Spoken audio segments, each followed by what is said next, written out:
Hello, everybody, and welcome back to another edition of A Handful of Hope. I'm so happy and grateful to have Helen Morris with us here today, who is a certified emotion code and body code based out of Rotorua, New Zealand. She came across the healing modality after tragically losing her 18-year-old daughter and only child in a motor vehicle accident in 2017. Prior to this, she worked in the health sector and health intelligence, supporting general practices in Hawke's Bay with national health initiatives and programs. From 2009 to 2013, she developed and coordinated an award-winning before school check screening program for people which she also supported at the national level and contributed to 2 publications evaluating the program. In 2012, she was nominated for a leadership award for her contributions locally and nationally to this program. Helen, welcome, and thank you so much for being here with us today. My absolute pleasure to be with you today, Jesse, and thank you for having me on.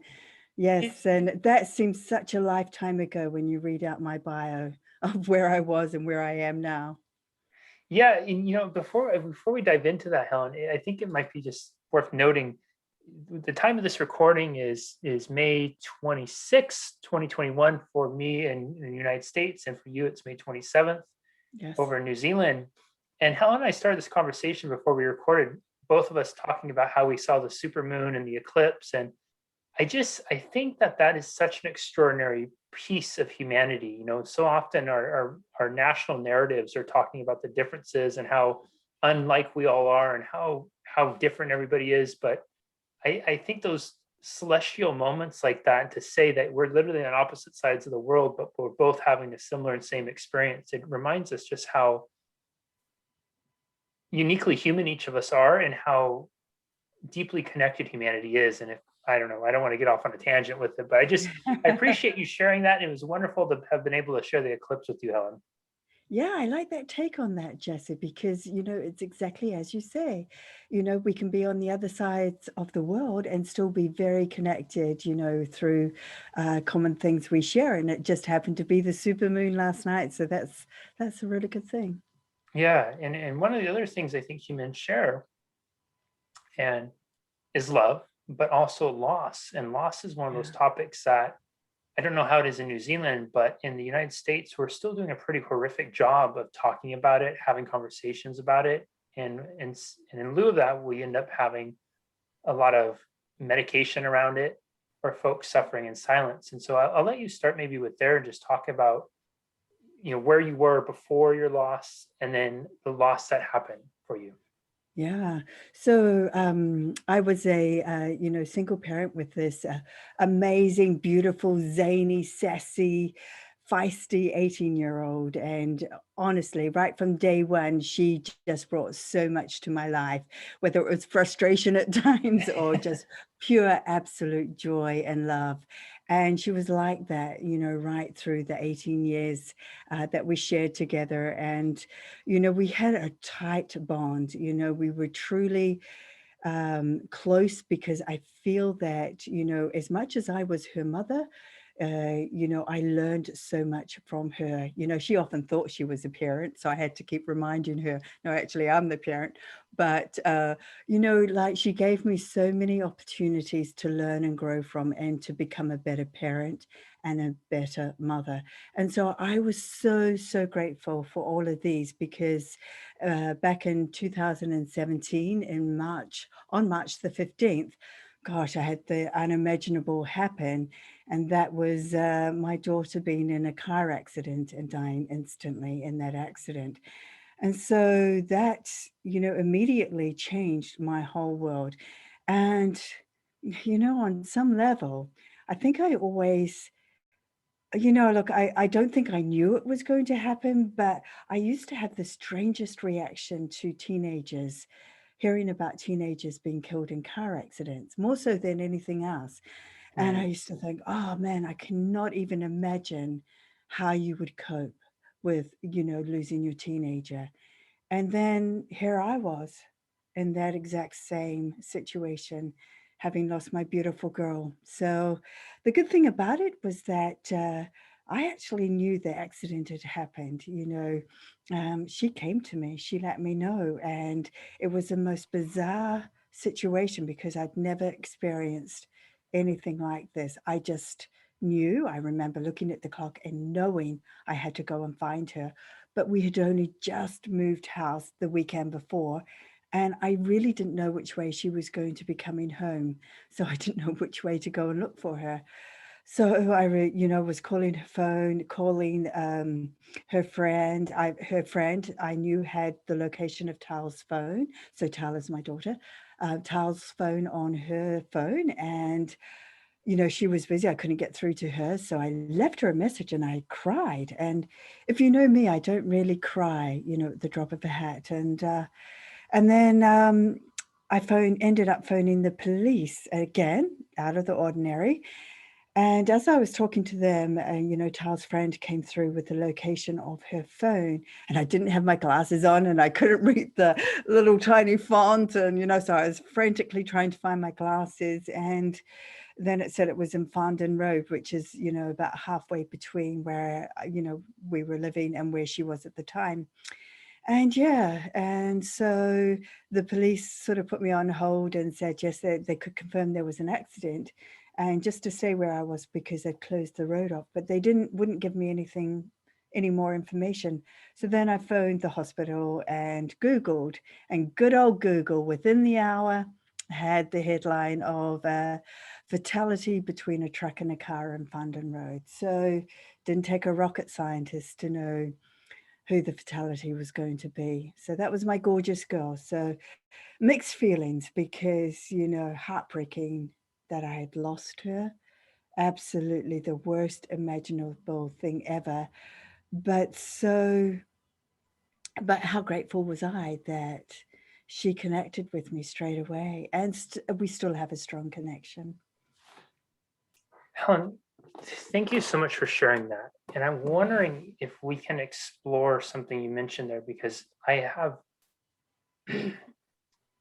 gone through this personally, and I haven't spoken to many people who have gone through this part of losing someone. And I think it bears acknowledging because it's very much, I think, something that a lot of people go through, and it's probably talked about even less than loss. And that is, in this digital day and age, what it's like to find out about losing someone via the internet, Yeah. and then to have all of the emotion tied in there, and then have that being open to the world for their opinions, conversations, whatever whims and fancies that they have. And I'm wondering if you can maybe speak to it, because I know for me, I'll just say this for me personally, my best friend was killed in a car crash, and I had found out about it literally simultaneously online as my friend was calling in to tell me. And it was such a hard thing because the loss is so painful. But I found with it going through and being in the digital world that way, it was challenging to sort my emotions from what I was actually feeling and what I was getting from the digital world of people chiming in, people having their opinions, and some of the stuff, especially with those, people have all sorts of comments to say about, cars and this and that. And so I'm wondering if maybe you can speak to that a little bit about how it is, because I think that there's something that we're getting so desensitized to some of the stuff that's put on, that we see headlines and our media is seemingly just chasing. I was at the gym this morning, and I can't tell you, in the 20 minutes I was looking at the news, I would say 85% of the headlines were just scary and terrifying. And what's happening is, I think that our loved ones are becoming headline fodder for people to react to. And we're becoming so conditioned to react to that we're forgetting that there's a human, and there's a mom who just lost her daughter, or a friend who just lost their best friend, and how painful that is. And that if we could learn to give them some grace and respect, and if we stopped clicking, maybe they would stop doing it. So that's a long way of saying, if you wouldn't mind just speaking to that a little bit, because I think it's something that most of us aren't aware of, that other side of it, because we're usually on the side of looking at the headline. Yeah, great question. I love this because there's two ways to look at it, I think. And, I think you can actually use it to your advantage, even though it is sensationalized. And I think that is partly why I've become a passionate advocate for Tal and for all the bits and pieces I did. But my initial reaction when I saw it was like, I kept double taking and looking and checking that it was today's date, that day's date. And, because it was the most surreal moment. And I think the disadvantage of me knowing about that was that people can find about this in isolation and not have any support wrapped around them. Mm, Whereas if you have that knock on the door, from the police, then there's normally, like here in New Zealand, we have a victim support person that comes with the police or comes very soon after the police. And so you're kind of being supported through that journey. But when you find out about it without anybody there, it's like your brain just goes into overload and goes crazy. And that the other thing I would like to say about it is that, exactly as you said, people can freely put their comments up. And so we had a guy that was just trolling, and because there had been another couple of people who had died on that stretch of road in the previous few years. And one of them happened to be in a car where people had been drinking and speeding. And so that natural assumption was made that that was what my daughter was doing. However, her accident was, 5 o'clock in the, just heading towards evening. And she certainly hadn't had anything to drink, and her speed, that didn't appear to be an issue at all. So, but this guy just stirred the pot and said some really nasty, hurtful, hateful things.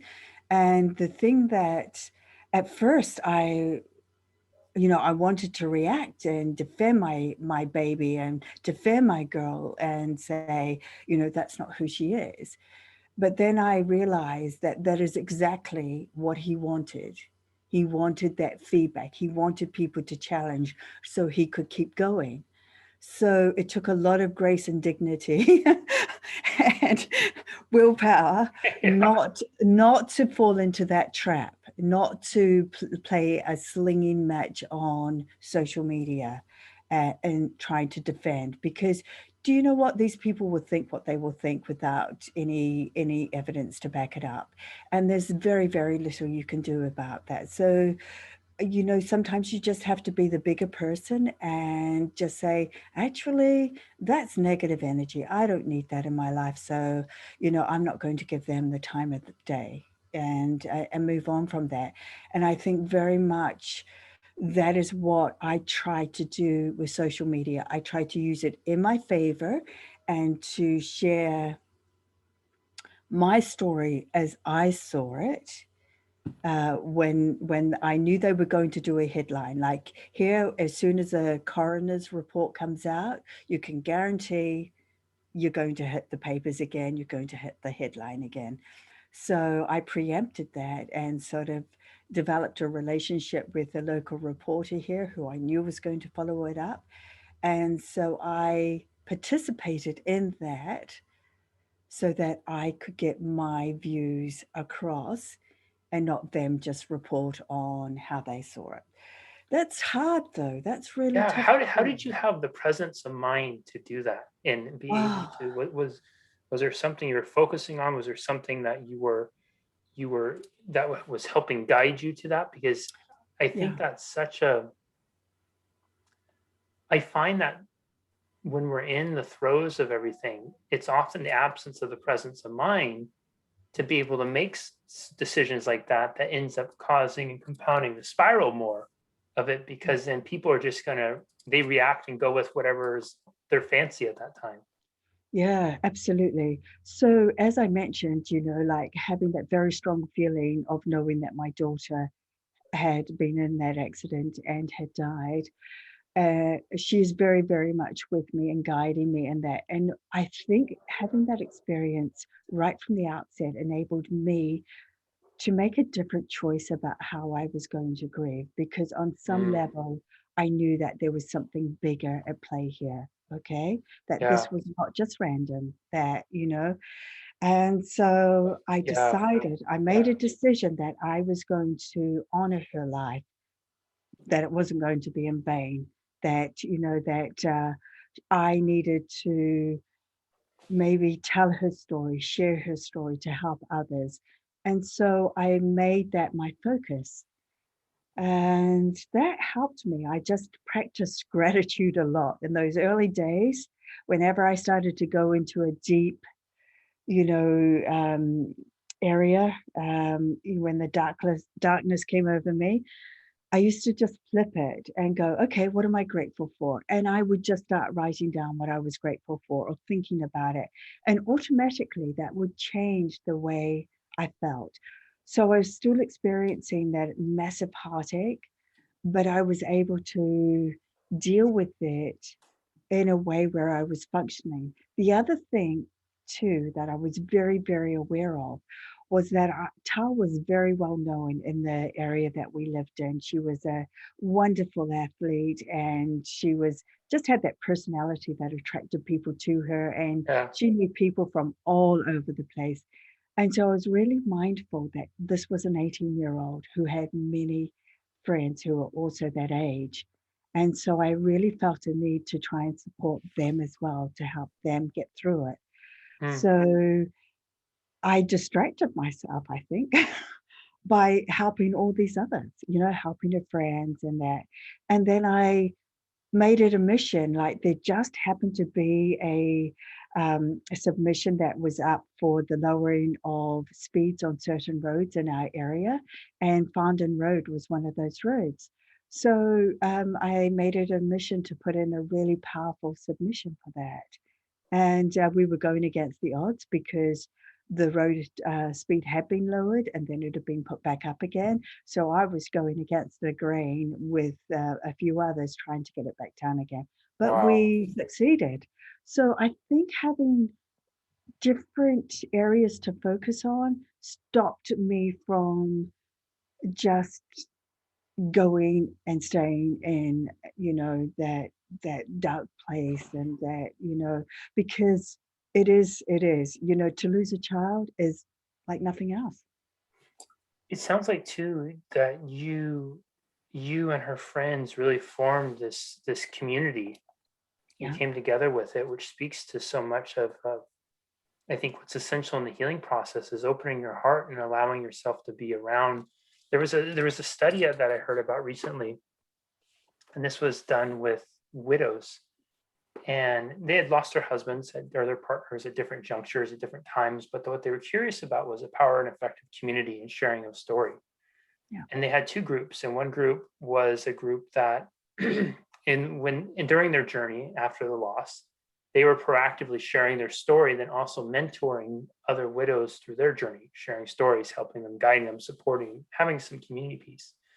And the other group didn't do that. They were kind of left to their own, to wherever whatever happened, left to their own emotions. And what they found is after the end of 6 months, the group that was had the community sharing stories, helping and supporting one another, at the end of 6 months, there was little to no trace of depressive symptoms or experiences in that group versus the other group. The rate of depression was extremely high, and in many places it evolved to where it's borderline clinical.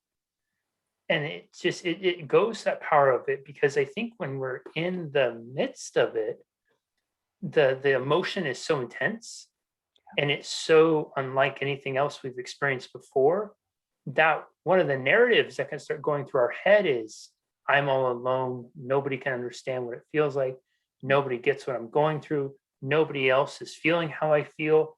And those are things that can really move us. So I think it's such an incredible piece that your daughter was such this spirit that was so loved by so many, and through that love, you all leaned into allowing her to guide you together, and you could all process your grief and heal, it sounds like, as a collective unit. Yeah.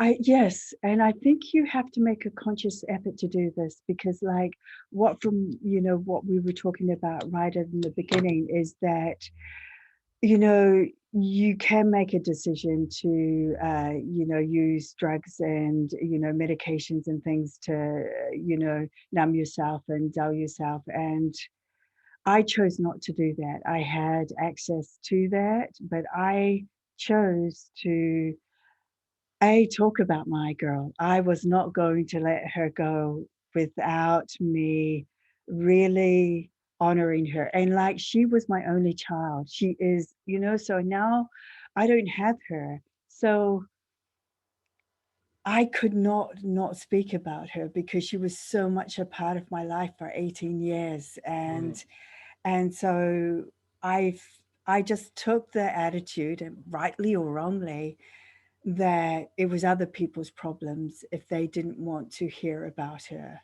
That they could make that decision, not to be a part of those conversations or that.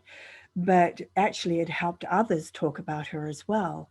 And it helped others express their grief. When I broke the ice, it made it easier for others. And then sometimes, because I hear people a lot saying that, you know, people who haven't experienced loss or loss to that degree say the dumbest things, and my attitude around that is give them grace. They don't have that experience, but the fact that they're trying to say something to you yes. means they care, means that they are trying. And so I always give people grace. I don't worry if they say the most inane, inappropriate things to me, because what they're trying to do is to communicate. And that is what I feel like more people need to be doing. And that Yes. is why, I do everything I do now. I've just launched a podcast in March, called The Beautiful Side of Grief, to, again, like you, be talking and having these conversations with people about all aspects of grief so that we can have open, honest conversations. And I think when you are not in isolation, you are able to move forward or move through it more quickly. Or but that's not to say that it's not okay for people to grieve in the way they need to grieve. So I don't make any judgments on however anybody wants to do that. But I do say to people that going outside of yourself or simply being with people is Yeah. really, really helpful. So I volunteered a lot too. And I still volunteer because I found like helping others took my mind off my own situation. Mm, And it also gave me a different perspective. So it also made me realize, yeah, there are others out there going through real hardship. So it's not just me in my own way and on my own journey, that, we're a collective here. So, yeah, I'm a great advocate of,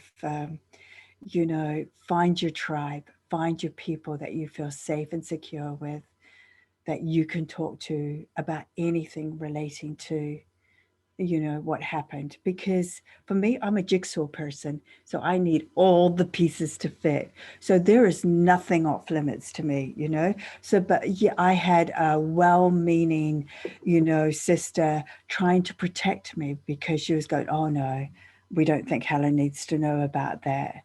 yeah. And I'd hear about it later and I'll go, why don't you tell me about that?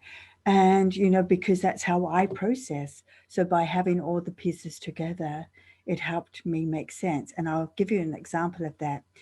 And, many people I know would never even go there, but I actually made the decision to go to the wreckers, but the guy that had towed Tal's car had agreed to meet with me. And he said, oh, I really don't think you should see it. And I said, I just need closure around this. I know it's going to be bad. I know it was an accident with a truck. So I'm not expecting, things just to be normal. But I said, I need some understanding around this. And what he did for me before he actually showed me the vehicle was that he drew how the accident happened. So he let me know that where all the damage sustained to her car, how that came about.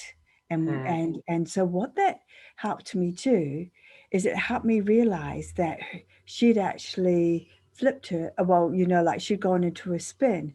So she was actually facing the way that she'd come from, more or less. So she didn't see the truck on impact, and the truck driver didn't see her. And I don't know, but it's the little things I'm grateful for. So I'm so, so grateful, because that poor truck driver, oh my gosh, what he went through, it still affects me today, what he had to be involved in. But I'm grateful that he didn't have to see her, Yeah. Wow. looking at him. So I know it's quite graphic, but it is those little things that, Yes. really made me feel a lot more at peace, knowing that neither of them were actually aware at the time of, what had happened. Helen, we're coming up on our time, and Sure. I want to just acknowledge you very quickly. I think that in the time I've known you, something that makes you quite extraordinary is your ability and willingness to see and consider all others, to truly embody what it means to extend grace and compassion to other people. I think so many of us will suffer after any sort of loss or hardship in life because we become so self-obsessed on ourselves. It becomes this battle where we have this expectation about how life was supposed to turn out, and God, spirit, Yeah. universe, whatever, isn't meeting that expectation. And there's a prison that we place ourselves in, right? Yeah. Versus how life is versus how we thought it was supposed to be. And where I hear there's this, it sounds like this tremendous freedom from you Yeah. is in that you have made this journey. You've honored your feelings and felt through your feelings and gone through all that horrible stuff, but you've made it so much about being considerate of other people, to extend grace and compassion and thoughtfulness to others, to recognize and acknowledge that there's others who are hurting and suffering in their own way and going through their own struggles and hardships because of this. And I think it's incredible. And I think it makes you such an incredible model for what healing can look like. And I say that because I'm not sure how it is educationally in New Zealand, but here in the US, we don't talk about this kind of stuff in school. We No. learn reading, writing, arithmetic. We learn important information like, quadratic equations and the symbolism of the green light at the end of the pier in The Great Gatsby. But we don't ever have conversations about what do you do when life happens? How do you process the most intense and visceral emotional experiences of your life? And so I hope that people are really keying in on what you're saying and the intentionality you've placed behind this, because there's some power in that. We're coming up on time. Yep. Before I ask my final question, where's the best place for people to connect with you online? Okay, so I actually went into energy healing after I, gave away my corporate life, walked away from that. So I have my own, I'm a certified emotion code and body code practitioner, energy healing practitioner. So I have a site called Healing, number two, letter B, letter U, healing2bu.com. So you can find me on that. And I'm also under that on Facebook, Instagram. And my podcast is called The Beautiful Side of Grief, which can also be found on Facebook as well. So anybody that wants to connect, send me a message. Always happy to hear from anybody. So yeah, thank you, Jesse. Very good. Helen, we have about a minute left, and I'm curious. You've mentioned several times about how important it's been for you to honor your daughter and to continue honoring your daughter. What have you done today, or what will you do today to honor her? Okay, so what I do is I make sure that I start my day in the best possible way. And so, wherever possible, I try to set myself up, start with some meditation and just lift my energy levels so that when my feet hit the ground, my energy is high, that, everything is open, everything is possible. And, I'm at peace with myself, and I'm just going to let the day flow as it needs to flow.